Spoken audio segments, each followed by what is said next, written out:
What's good, guys? Fantasy Joe back here with my Week 3 running back rankings. If you guys are new to the channel, make sure you hit that subscribe button, hit that like button. If you have any questions or comments, drop them in the comment section down below. I'll respond as always.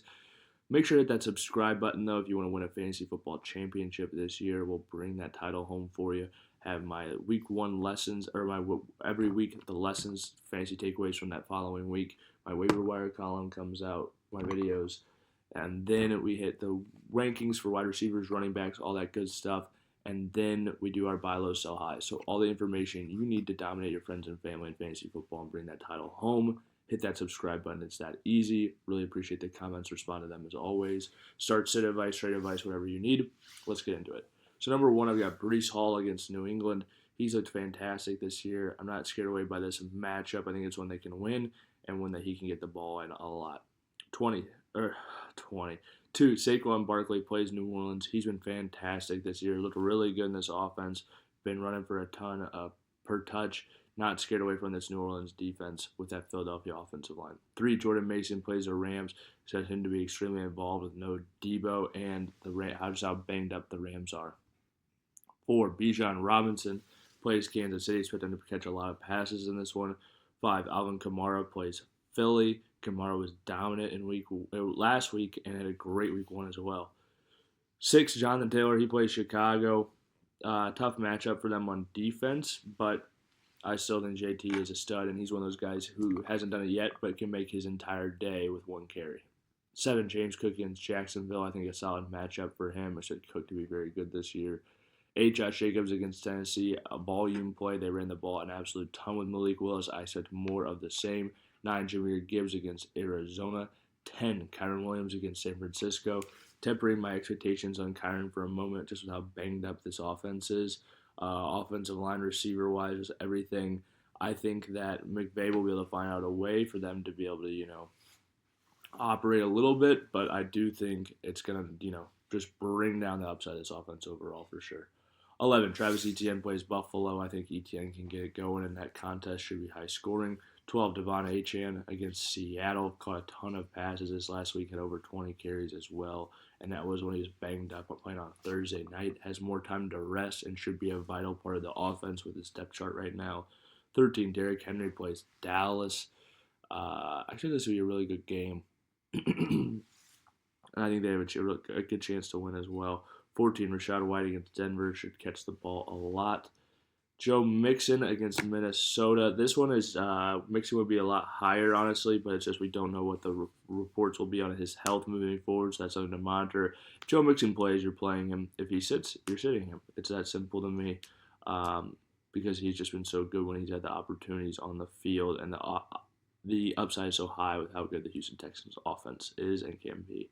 16. James Conner. He plays Detroit.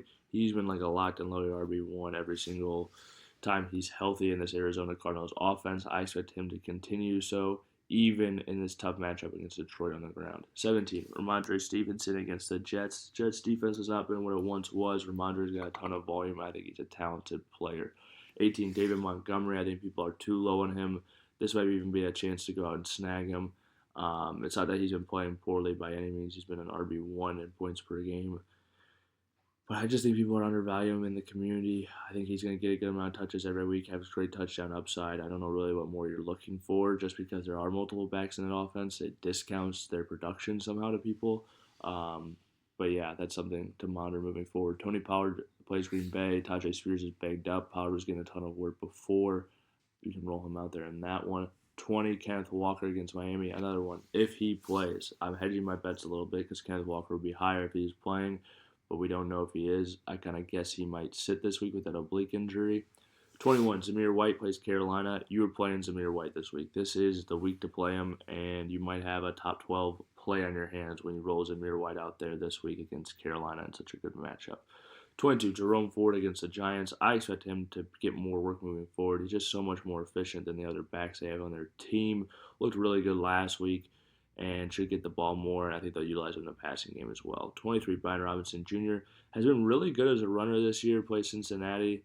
Don't know what the game script's going to look like in this one, but I expect a lot of passing from both teams, which I think opens up the running game. I do think they'll both have to run. Zach Moss against Washington in that same contest. Hasn't been what you hoped for, but he is the starter there for sure. 25, Najee Harris. They play the Chargers. He's got a ton of carries in each game so far this year. You're breaking that bet on volume, and things will get better. 26, Aaron Jones plays Houston. I expect Aaron Jones to be okay in this one. I don't know how much they're going to, he should factor in the second half of this game or how it's going to go. But they beat, the San Francisco 49ers last week. I think that was going to happen. So you never know what's going to happen in football. J.K. Dobbins at 27 plays Pittsburgh. He's been fantastic these last few weeks. You can play him, hot hand. 28, Chuba Hubbard against Vegas. Not the best matchup, but at least they have a chance to maybe hang in this one with Andy Dalton so he could get some more carries. 29, Devin Singletary. He plays Cleveland, tough defense, but you can roll him out there. And 30, Carson Steele against Atlanta. I'll take him as a touchdown upside pick. I think they'll all be involved, especially in this first week, but hopefully we can see how things shake out. I think Steele is the most upside long term if you're able to get him on your waiver wire. If you guys have made it to this point in the video, please hit that like button, hit that subscribe button. If you have any questions or comments, drop them in the comment section down below. I'll respond as always. This has been Fantasy Joe. Thank you guys for watching.